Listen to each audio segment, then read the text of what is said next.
ഉത്രാടനാളിൽ വാനരന്മാർക്ക് സദ്യ ഒരുക്കി. ശാസ്താംകോട്ട ധർമ്മശാസ്ത്ര ക്ഷേത്രത്തിലാണ് വാനരന്മാർക്ക് ഉത്രാട സദ്യ ഒരുക്കിയത്.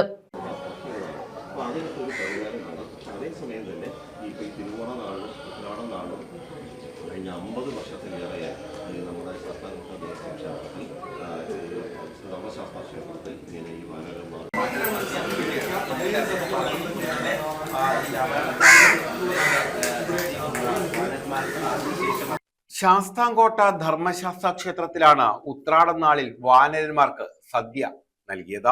ക്ഷേത്ര ഭരണസമിതിയുടെ മുൻ പ്രസിഡന്റ് അരവിന്ദാക്ഷൻ പിള്ളയുടെ വകയായാണ് വാനരന്മാർക്ക് ഉത്രാട സദ്യ നൽകിയത്. കഴിഞ്ഞ 53 വർഷമായി ഇദ്ദേഹത്തിന്റെ നേതൃത്വത്തിൽ ഉത്രാട സദ്യ നൽകുന്നുണ്ട്. ശാസ്താംകോട്ട എന്ന പേര് കേൾക്കുമ്പോഴേ വാനരന്മാരെ കുറിച്ച് ഓർക്കാത്ത മലയാളികളുണ്ടെന്ന് തോന്നുന്നില്ല.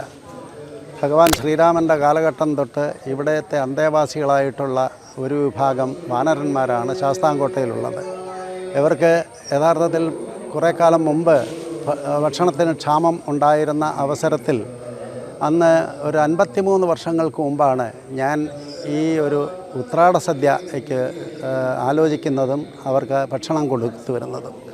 ഇന്ന് അവർക്ക് ഭക്ഷണം കൊടുത്തു കഴിഞ്ഞ് നമ്മൾ ഭംഗിയായിട്ട് ഓണസദ്യ കഴിക്കുമ്പോൾ അവർ പട്ടിണി കിടക്കുക എന്ന് പറഞ്ഞു കഴിഞ്ഞാൽ നമ്മളുമായിട്ട് ഇണങ്ങിച്ചേർന്നിട്ടുള്ള ഈ ഒരു വിഭാഗത്തിന് ഭക്ഷണം കിട്ടാതിരിക്കുന്ന അവസ്ഥയെന്ന് പറയുമ്പോൾ നമുക്ക് വേദനാജനകമാണ്. അന്ന് അത് മനസ്സിലാക്കിയാണ് ഉത്രാട ദിവസം അവർക്ക് എൻ്റെ കണക്കായിട്ട് ഉത്രാട സദ്യ പല വിഭവങ്ങളോടുകൂടി ഇവിടെ കൊടുത്തു വരുന്നത്. ഉല്ലാസ് കോവൂർ MLA വ്യത്യസ്തമായൊരു അനുഭവമാണ്. സാക്ഷാൽ അയ്യപ്പൻ്റെ ഇഷ്ടതോടരായിട്ടുള്ള അമ്പലക്കുരങ്ങൾ, അമ്പലവാസികളാണ് അവർ. പുറത്തോട്ടൊന്നും പോകുന്നില്ല. അവർ അമ്പലത്തെ ചുറ്റിപ്പറ്റി നിൽക്കുന്നവരാണ്. അവർക്ക് സദ്യ കൊടുക്കുന്ന വളരെ മാതൃകാപരമായൊരു ചടങ്ങാണ്. പഞ്ചായത്ത് അംഗം S ദിലീപ് കുമാർ, ക്ഷേത്ര ഭരണസമിതി പ്രസിഡന്റ് അജിത് കുമാർ, സെക്രട്ടറി ശശി കേരള എന്നിവർ നേതൃത്വം നൽകി. News bureau, Sasthamkotta.